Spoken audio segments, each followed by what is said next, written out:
Could it be? But me, your man, Louie T. Welcome to the Draft Prospects One-on-One Series, your guide to some of the biggest and hottest names of the 2025 NFL Draft. We're talking tight ends. And this is one of those position groups in this year's draft class a lot of people think is really deep. It's a really good group, good mixture of pass catchers, guys that can block a little bit. There's a select few in this draft that can do both at a high level. Every tight end's not going to be your flavor, right? But there's something for everyone in this draft. And we'll get to the elite tight ends tomorrow on the show as we get to the final seven, or the top seven, rather, in my estimation in this draft class. Those guys, to me, are day 1 and 2 selections. Today, we're talking about guys that I think are more day 3 selections in this draft. Again, beauty is in the eye of the beholder. All it takes is one team to value one of these guys at a 3rd round level, and boom, they could be off the board. But the likelihood is these guys will hear their names called at some point in day number 3, but doesn't mean that they can't have an impact. I think some of these guys may ultimately end up being difference makers in the NFL for their respective teams.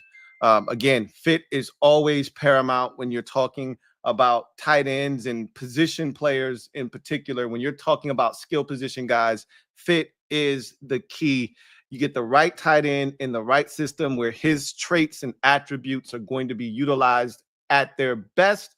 That's when you see guys really blossom and grow in this league. So with that said, let's dive into my list. I've got my top 13 tight ends in this year's draft class, and I'm going to start you off with number 13. I remember watching his dad play. These are the types of guys that make me feel old. I grew up watching players, and then you get older and their kids enter the NFL, and you're like, whoa, I remember watching his dad. Here's one of those guys, Orande Gadson II, tight end out of Syracuse, 6'5", 243 pounds, ran a 4.59 40 at the Syracuse Pro Day. So he started out his career as a wide receiver, very quickly realized I can't be my dad, right? His dad was a possession receiver in a different age. I don't think his dad was very fast either, but boy, did his dad have Stretch Armstrong arms and caught everything and made some of the most acrobatic catches you would ever see. He's built a lot like his dad. He runs a lot like his dad. And again, unfortunately for him, it's a different day and age where back in the day, you could run a 6'8" at receiver and nobody would blink. You can't do that now. And so he quickly and smartly made the position switch from wide receiver to tight end. And it was a great move for him. I think that very same season that he made the switch, he almost had 1,000 yards receiving. So it was the right move. He was really good again this year. And, it's always, tight end, much like receiver, quarterback dependent position. Kyle McCord comes over there and his numbers spiked back up this past season. So the production is there. Big catch radius. He is essentially a wide receiver playing tight end. And that is how he operates in a blocking space, right? His mentality is still stuck on receiver. So don't ask him to block anybody. I don't even like him blocking on the move. Most of these guys, even if you don't like them as blockers in line, as a traditional in-line tight end, if you want to detach them, right? And make them a U or a move piece, a wing, whatever the case may be, you like them as move tight ends where they can move and block on the move, right? Go throw a shoulder into somebody, go put a body on somebody as they come across the formation. You can't even ask Orande Gadson II to do that, okay? The best he can offer you is, hey, put me out there as the head of a, bunch formation, and I'll go block somebody on a wide receiver screen. That's as good as it's going to get for you, okay? And even then, it's a little dicey. But that's not his skill set. That's not his strength. That's not why you're drafting Orande Gadson II. You're drafting him because he creates mismatches with size. Long arms, right? I think he's got almost 34-inch arms, can go get the football at the highest peak. Again, his catch radius is ridiculous. You can throw it to him anywhere. He's shown the ability to make tough, contested catches. He's got the ability to separate with his size. Not the greatest route runner, obviously, and he's not the fastest, quickest guy, most agile guy, a little stiff. But again, when he gets to the stem of a route, when he gets to the top of a route, he gives you the little shoulder. And then when that football's in the air, he goes and attacks that football. And again, you can throw it to him in tight quarters. You can throw it to him in the red zone. I think he will be a big-time target down there. Third downs, you got to have it. You want to force it to someone, tight coverage in traffic. He's been known to make catches. So can do a little something with it in his hands after the catch. Again, don't look for him to block a soul. Okay, that's not why you're drafting Orande Gadson II. If you're drafting him based off of his ability to catch the football and be a difference maker potentially in the pass game. So my comp for him is another guy that had to make the switch from wide receiver to tight end. Now, he waited a little bit longer to do it. He didn't do it until he got to the NFL. But I thought that there were times where this guy had a chance to be really good in the NFL. And for whatever reason, and a lot of times it was injuries, his growth was stunted. His development or momentum that he had built was stunted. But Ricky Seals-Jones is a guy that I thought was really talented, had a chance to be a problem as a tight end that made the transition over from wide receiver.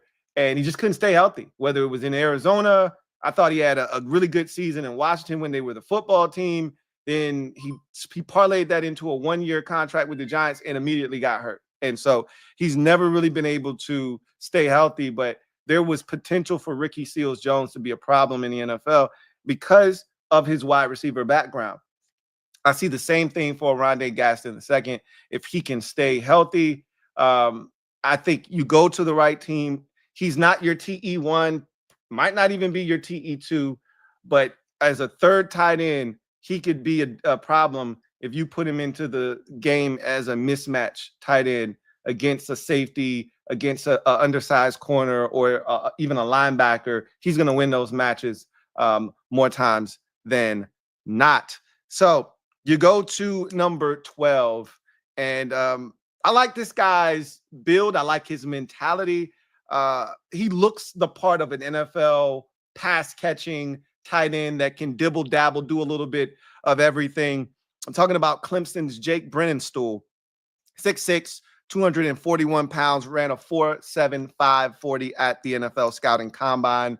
And he looks athletic. He catches the ball athletically. He can move well. He has no issues getting around the football field. Love his movement skills. He's a guy that competes as a blocker, is not going to drop the ball there in that category as a blocker. Did you see what I did there? Maybe you did, maybe you didn't. But he's definitely going to compete as a blocker. Not telling you he's the best inline blocker out there, but what he is going to do is his job, right? Sometimes the hand placement isn't great. Sometimes he can be a little high, but when he has correct leverage, good hand placement, he gets the job done. And so I think there is a chance for him to be a TE2, more likely than not a TE3, but a guy that just hangs around in this league, just like the guy that I comped him to. I love his hands, strong hands. Sometimes when he gets into some traffic, though, maybe not, doesn't always come down with some of the contested catches, but really good hand-eye coordination, really good hands, and a guy that I think does a really good job adjusting to the football as well. So I think there are a lot of things that he does. And then again, I think he moves really well for his size at 6'6". That's a big tight end. So I think there's a lot to like with Jake Briningstool. Played against solid athletes at Clemson. And I thought he was really solid throughout his collegiate career as a tight end, put up some solid numbers throughout, was really consistent. And so I think he's one of those guys that's just going to kind of fit in the NFL, and he'll hang around. He'll never be the guy, I don't think. And I can't say that with any definitiveness because he has the makeup and the look of a guy that could ultimately end up being somebody's TE1 down the road 3-4 years from now, where you look up and wow, look at Jake Briningstool making some plays. But more likely than not, he's your TE2. But I could definitely see him, being a problem at the NFL level as a third, tight end, maybe even a second option. But the guy that I comp him to is a guy that is very similar in Tanner Hudson, right? Weasels his way into the NFL with the Bucks. Finds a way. Where did he go to? Like Southern Arkansas or something like that. Some, school I never heard of. And, weasels his way into the NFL, wins a Super Bowl with the Buccaneers, and then parlays that into other opportunities. I think he's been with Cincinnati Bengals for the last 2 or 3 years. And they utilize him perfectly. Like when they get down in the red zone or they're looking to throw the football, they'll sneak Tanner Hudson into the game. And he's a really solid athlete. And boom, he'll get open and they'll get it to him. I see Jake Briningstool being one of those types of guys, right? Second tight end, third tight end on your roster, that you can sneak into the game, throw him a couple passes, and he can make a little something happen. And that's what Tanner Hudson has done, and has the niche he's carved out for himself. That's kind of what I see with Jake Briningstool as well. So you get to number 11, and this is a guy that I think is one of the more underrated tight ends in this class, because I think he's one of the better blockers of this tight end draft class. Don't necessarily think he's the most dominant pass catcher. So I think he's a little bit heavier on the the run blocking and pass blocking. Really, he's a good blocker in general. You can keep him in, and they did it quite often at Georgia Tech. He can keep him in to be a pass protector. He can also line up in line as a traditional Y and block there. You can put him on the move. They did that a little bit at Georgia Tech, and he'll get the job done there. I'm talking about Jackson Hawes, 6'4.5", 253-pound tight end, who ran a 4.82 at the scouting combine. This is a guy that I think of the tight ends that we'll talk about today, without question, he's the best blocker. And I would put him near the top of this class altogether when you're talking about block. Now, there's some guys that we're not going to talk about that, their one job is going to be to block. That's it, right? And that's going to be their claim to fame, and that's how they're going to stick around in the NFL. But Jackson Hawes is more than that. He can do and offer you more than just blocking. Now, I'm not telling you there's going to be a high level of pass catching and run after the catch and things of that nature. But for all the blocking that he will do, he can sneak out of the backfield. He can get to, I don't see him being more than a second level threat, right? And the underneath stuff, the sitting down over the ball, the leaking out into the flats, coming across the formation, getting into the flats, that's the first level, right? Then you have that second level where you're running the bench route, or you're running a deep curl over the middle of the football field and sitting down, or you're running the seam route, right? But it's a short one, right? It's like almost like a pop pass where it's a fake and then boom, I'm getting it to you. I can't see him running corner routes and things of that nature, that third level where you really got to have the speed to separate and create distance from people and run away from people. But I think he can be a first and to a degree, a second level pass catcher. But where he's really going to make his mark, I think, at the NFL level is as a blocker. Then you forget about him because usually he's blocking and then boom, they throw him the football, throw him a bone, and he can run and can make some things happen there. So I just really like the way he competes as a blocker.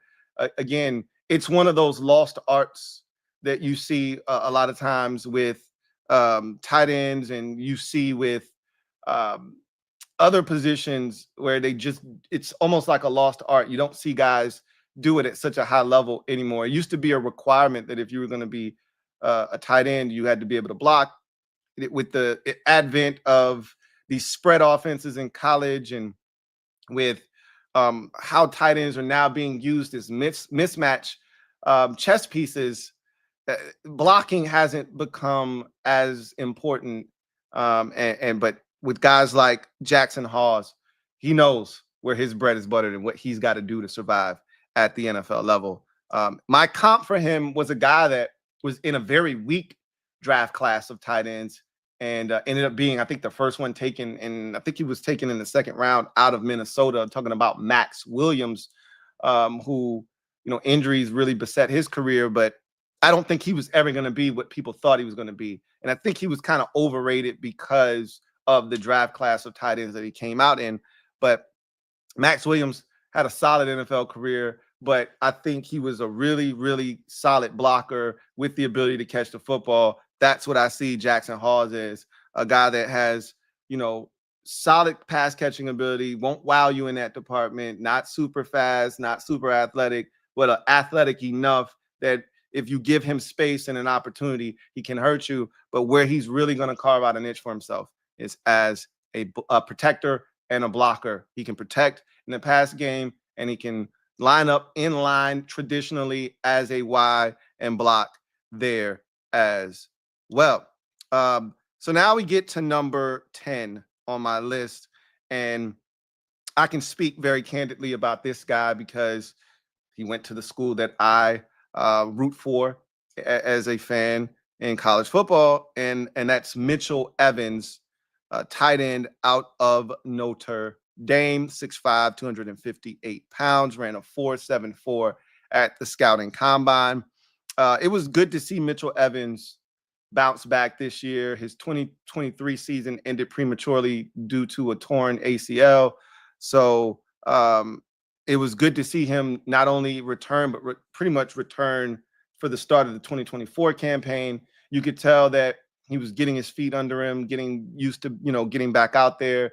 And I thought as the season wore on, you could see him gaining confidence in that knee again, gaining confidence as a player and kind of getting back to where he was pre-injury. And he started playing his best football towards the end of the season. I would tell you that his best game of the season was against Penn State. So that was a playoff game. That was the second to last game that the Fighting Irish played in this past season. So you could see him starting to really get back to where he once was. And that's a good sign for him because he's not, he had a chance to be the next, big thing at the tight end position and kind of fall in line with what Notre Dame has produced over the last decade plus at the tight end position. But unfortunately, that knee injury kind of derailed that. But it was good to see him bounce back anyhow. Tall receiver or tight end that can catch the football, is a really solid athlete. And again, he'll mix it up as a blocker, but he's not as good a blocker as you would like him to be for his size. He's almost 260. You would like him to be a little bit more physical, but he competes as a blocker. And with some fine tuning here and there, he could end up being a good enough blocker where you feel confident putting him on the field consistently as a TE2, which is what I think he could ultimately be and grow into in this league. The ability to catch the football, the ability to do Notre Dame, you could see at the end of the year, started to get the confidence back in him to run those vertical routes, those fades up the sideline, those rail routes, like you saw against Penn State. He did a lot of damage, I think, on the opening possession of that game. Most of his damage in that game came early. He can be a, 3-level, tight end, a guy that can get up the seam and, again, has some size, can use that size to go attack the football, and solid with the ball in his hands. So he's a guy that I think has the ability to continue to grow as a blocker, but also offers you a solid blend of blocking and pass catching ability. My comp for him is a guy that last year was almost featured in the Chargers offense, which was like, whoa, what are we doing here? You do realize this is Will Dissly, right? But Will Dissly is a solid NFL tight end, was in Seattle with the Seahawks. Then the Chargers lost their minds and started throwing Will Dissly the football like they had the second coming of Antonio Gates or something. But Will Dissly showed the ability to catch the football last year, which he showed a little bit of that in Seattle. He can block, he can catch the football. Not the greatest athlete, but you give him an opportunity and he can make some things happen. He can also, like I said, do his job, do his part as a blocker. Their games are very, very similar. are Mitchell Evans and Will Dissly. And so I'm telling you that Mitchell Evans has a chance. Again, got to stay healthy, but he has a chance to be a very serviceable NFL tight end. And that is my number 10 tight end in this draft class. We get to now single digits, and my number 9 tight end in this draft class, a guy that I'm going to be honest with you, I was a little disappointed in how he tested at the scouting combine. I was expecting, because his tape, it screams way more athleticism than what he showcased at the combine, but some guys just don't test well. And that's, over the years, you learn that. It's no different than, taking tests in real life. Like, some people get nervous and anxious and they just don't test well. They know the information, they just clam up, right? I thought there was a little bit of that with him. And look, he's not a tremendous, the greatest athlete in the world. I just thought he would test better. I'm talking about Texas tight end Gunnar Helm, 6'5", 241, ran a 4.84. His first 40 time was a 4.93. I was like, Gunnar, what the hell is going on? He improved that drastically, obviously, by a tenth of a second, almost a full tenth of a second, 4.84. But that's still not as fast. I thought he would be in the 4.7s. Maybe, and at times when you watch him, he looks like he's running a 4.68.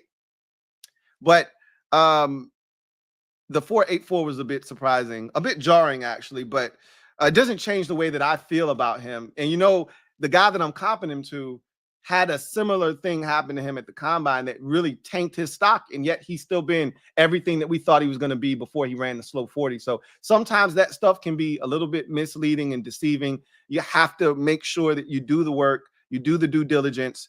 Gunnar Helm is a guy that I think he can play.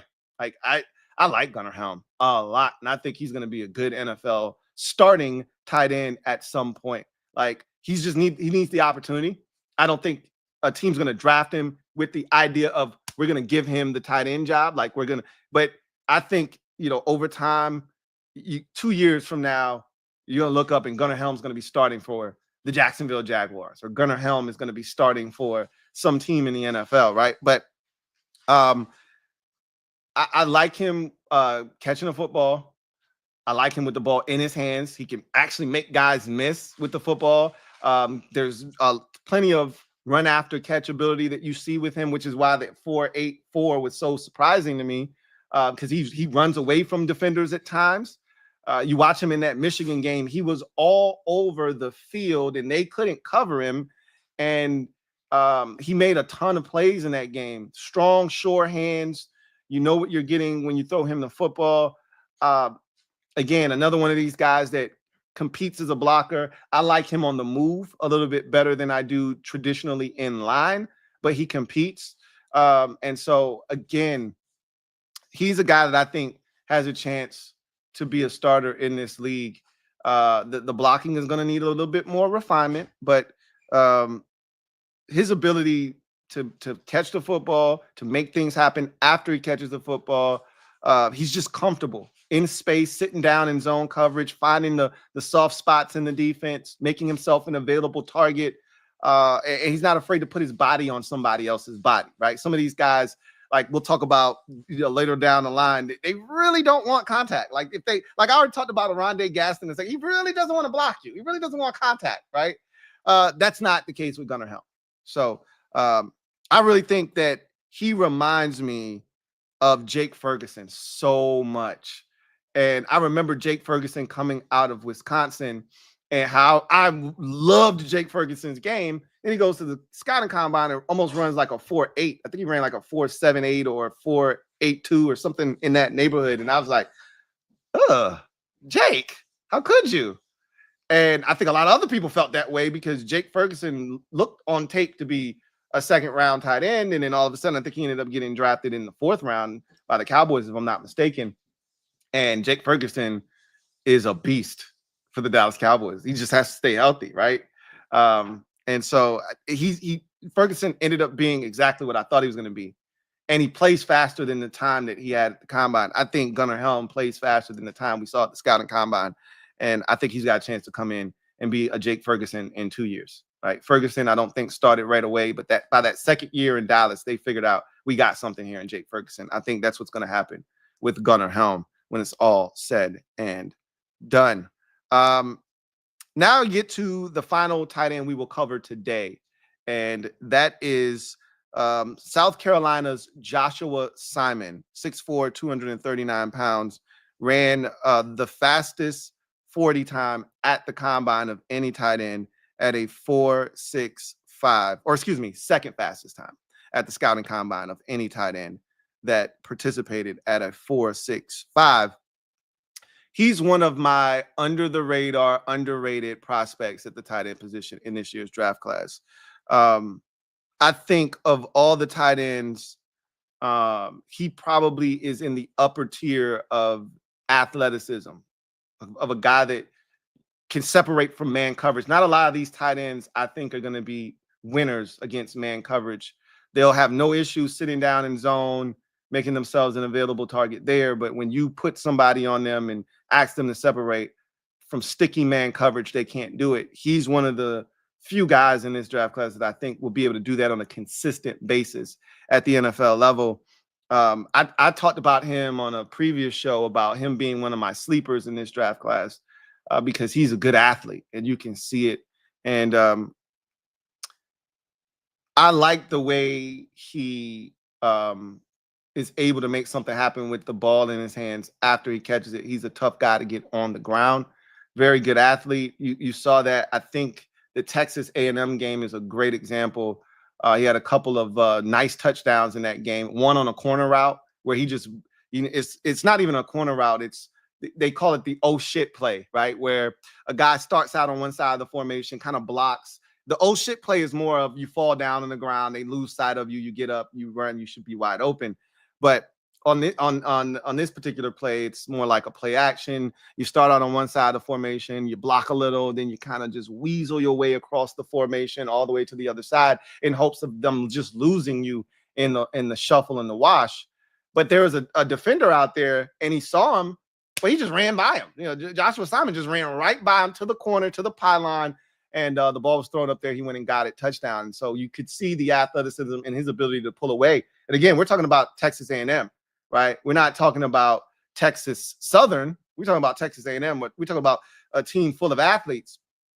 There's a play late in that game to really put it away where a similar situation, he starts, because he's more of a wing. He's more of a move tight end. You can line him up in line if you'd like, but he's more of a wing, a guy that you move around, send in motion, have him come across, sift, block a guy, seal, be that wham blocker. He's more of that type of tight end, a guy that you can flex out as a U and detach him if you so choose, because he can run, right? He can separate. He's got enough wiggle. He's got enough ability to separate from man coverage, so you can detach him and feel comfortable that if they walk a defender out there, he can still win. So in this particular instance, he's a wing tight end. They send him in motion. He comes across the formation, sifts his way through the traffic, gets to the flats. There's a defender right there waiting on him. This should be a 2-yard game max, except he catches the ball. The defender is trying to poke the ball free, and so he discards him, pushes him down, gets up the sideline. The other defender has an angle. He's able to slightly outrun that angle and then leap over the attempt at his legs, and it's like a 55-yard touchdown. And that's the kind of ability that Josh Simon brings to the table.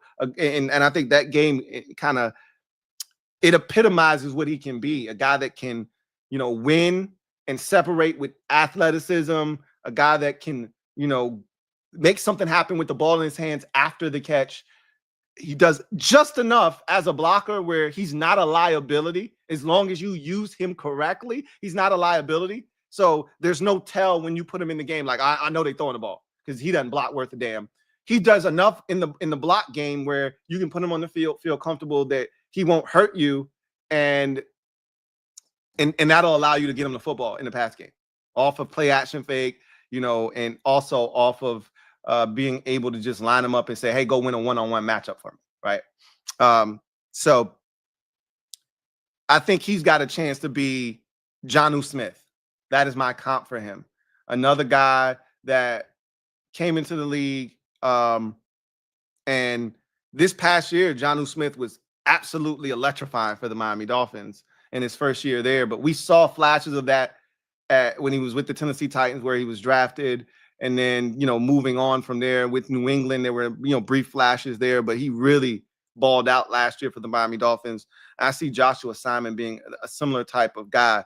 I think Jonnu might be a slightly better, more fluid athlete, but not by much, not by much. And so Simon has a chance. Think he's going to have to get a little bit stronger, right? A little bit more physical as a blocker, but that'll come with, development in the league. I give him a couple of years, and I think he could, end up being a really, really solid contributor on an NFL team at the tight end position. So those are the tight ends that we'll go through today. We will wrap the tight end position up tomorrow, and then we'll dive right into the cornerback position and the defensive line after that, as we continue to really push through the NFL draft.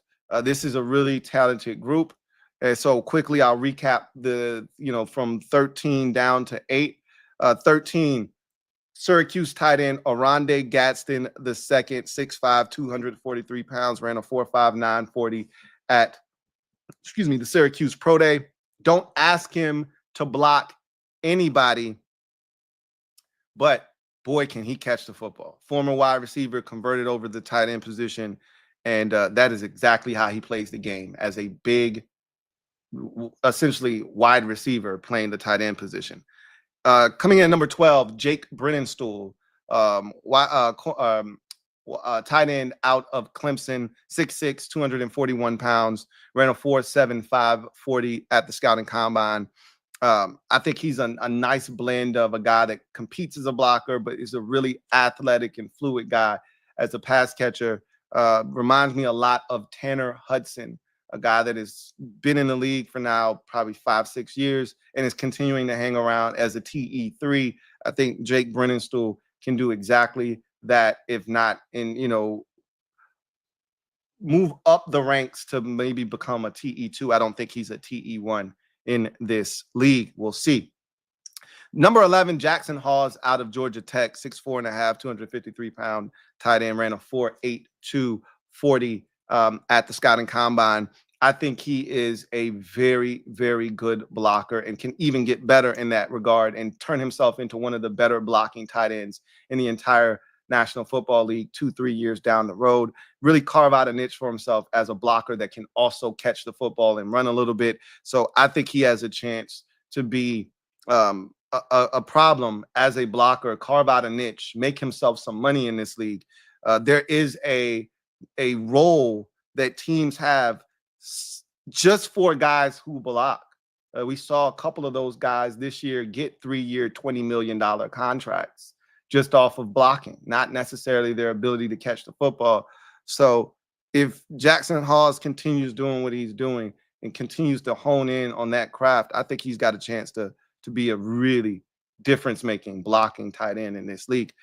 He's number 11. Number 10, Mitchell Evans, Notre Dame Fighting Irish tight end, 6'5", 258, ran a 4.74 40 at the scouting combine. Really got better as the year progressed, coming off of ACL surgery. He, by the time the end of the season looked like he was hitting his full stride. Best game of the season for him, to me, was against Penn State in the playoff game. So to see Mitchell Evans starting to get to that level was a sight for sore eyes.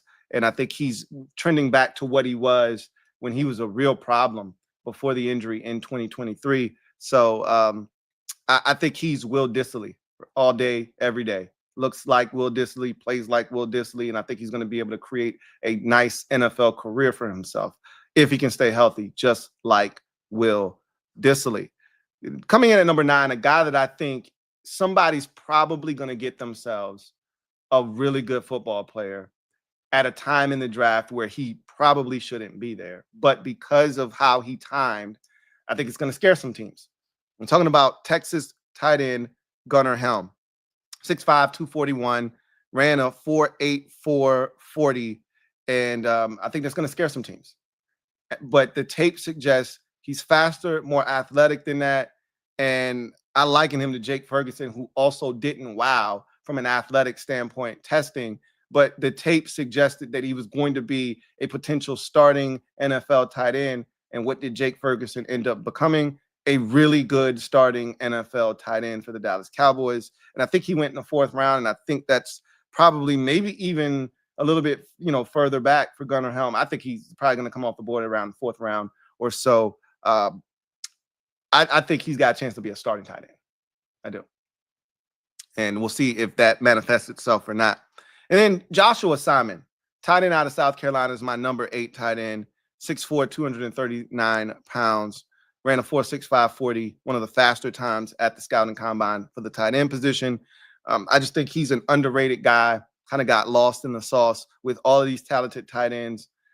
He kind of just got pushed down in a draft where you don't have the type of star power we have this year at the tight end position. He's probably more of a day 2 prospect, but because there are other options, he gets pushed down a little bit. I could see him sneaking into the 3rd round, but more likely than not, he's going to be a day 3 prospect at the tight end position. But he can run, he can catch the football. I think he's one of the few guys that can consistently beat man coverage at the tight end position. Most of these guys are going to be, players that sit down in zone coverage. Not going to be able to win at the 3rd level, not even 3rd level guys. I think he's one of the few guys that can actually get to that 3rd level and really hurt you. So, and he does enough as a blocker that he can be on the field. He's not a liability. So he's Jonnu Smith for me. He's Jonnu Smith for me. And we know Jonnu Smith has had a very solid NFL career and made it to the Pro Bowl this past year with the Miami Dolphins, played really well. I could see Joshua Simon being that, 3-4 years down the road. So those are my 8 through 13 tight ends in this draft. Tomorrow we'll come back and we'll knock down the top 7 guys who I think are all day 1 or 2 tight ends in this draft class. So we'll come back and do that then. But that's going to do it for me, your man Louie T, here on the Draft Prospects 101 series, tight end position, volume 2. I look forward to chopping it up with you again tomorrow when we get to volume 1 and wrap up this position. If you're out there, do me a favor, hit the like button, subscribe for more great content, share, and also turn on that notification bell so you don't miss a thing when I do decide to go live and we have these discussions.